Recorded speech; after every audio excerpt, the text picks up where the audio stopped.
January 6, 1825, the British colonist and St. Francis Gazette, Stansted, Lower Canada. Horrors of conscience. In Scotland, a man lately acknowledged on his deathbed that he had murdered a woman in England, whom, after robbing of her harvest fee, he threw into a pit, and that he had killed a man in the neighborhood of Markinch and thrown his body into the water.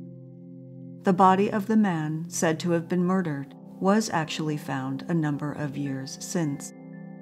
When his end drew near, he was so horrified with the consciousness of his guilt that he told the neighbors who came in that the apparitions of the two persons whose lives he had taken were waiting for him at the foot of his bed. December 15, 1873. The News, Fredericksburg, Virginia. East Saginaw, Michigan ghost. Ghosts are getting as plenty as blackberries out west. The way they are getting themselves into the papers is quite startling. They are what may be called extensively advertised, and if some popular store could now only keep a ghost as one at least used to keep a poet, it would be eminently a paying venture. Since the Oshkosh ghost, one has revisited the glimpses of the moon at East Saginaw, Michigan. It is quite a domestic specter, and in the haunted house, which is inhabited, when any member is reading, mysterious figures pass between the reader's eyes and the book, and the light will go out, and the fire in the stove will really smolder and also go out. And not only are they troubled in this way in the house, but when any of the family go out in the evening, they are preceded through the yard by a ghostly pedestrian. In addition to these maneuverings, the family at midnight are aroused and worried by mysterious rappings and rumbling noises. The inmates of the house and also the neighbors positively assert that the house is haunted, as the visits of this strange man are altogether too unwelcome. Of all the idle, worthless, vagabond, useless people, these ghosts are the meanest. They might tell so much, and they will tell us so little. They glide about houses for no earthly or unearthly purpose. They don't eat, or drink, or sit down, or talk, or do anything a sensible ghost might be supposed to do, and they are getting to be quite a nuisance. Baltimore Gazette. November 9, 1889.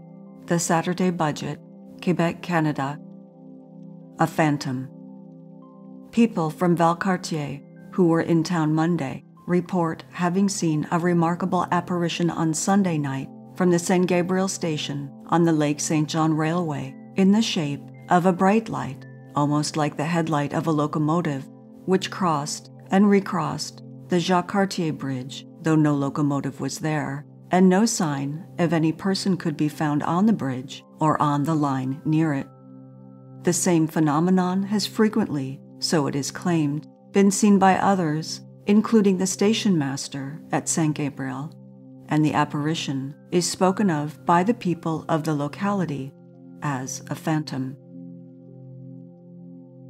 March 4, 1892, Eugene Register Guard, Eugene, Oregon. The house was haunted. Unearthly noises and awful sounds were the rule. The family could not stand it.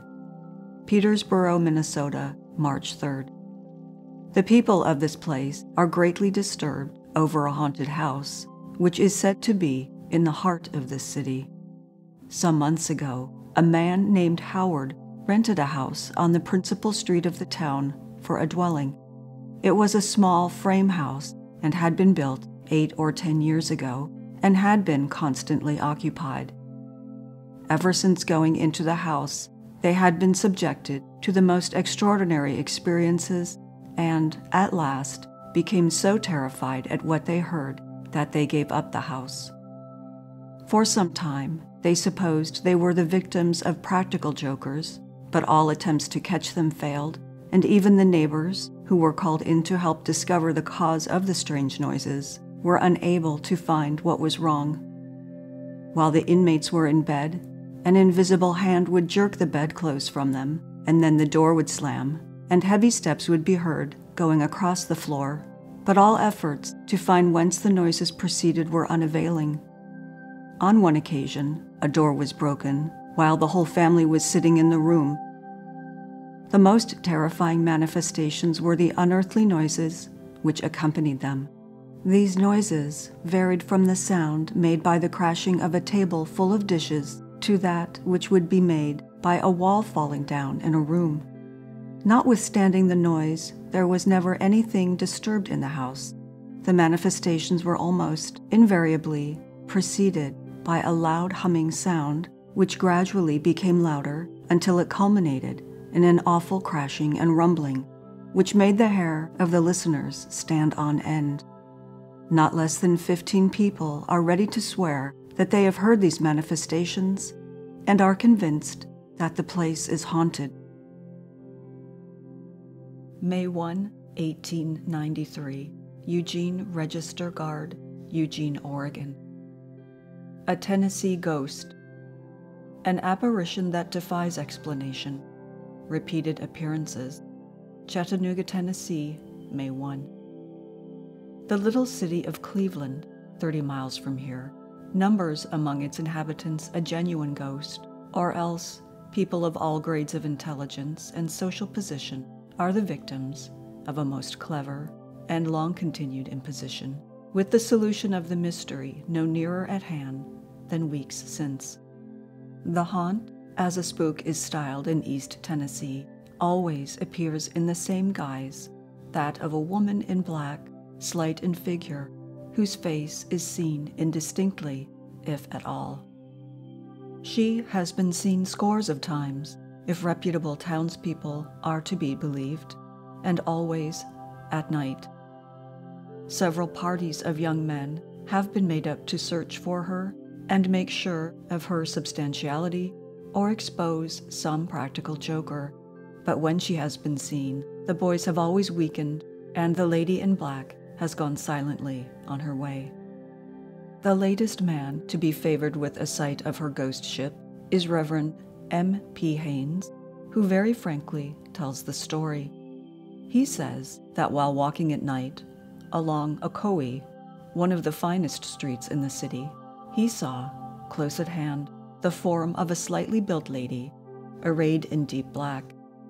Having heard repeatedly stories as to the apparition, he, on the impulse of the moment, struck quickly with his cane at the human form in front of him, but the staff came to the ground, meeting with no resistance, save that of the air.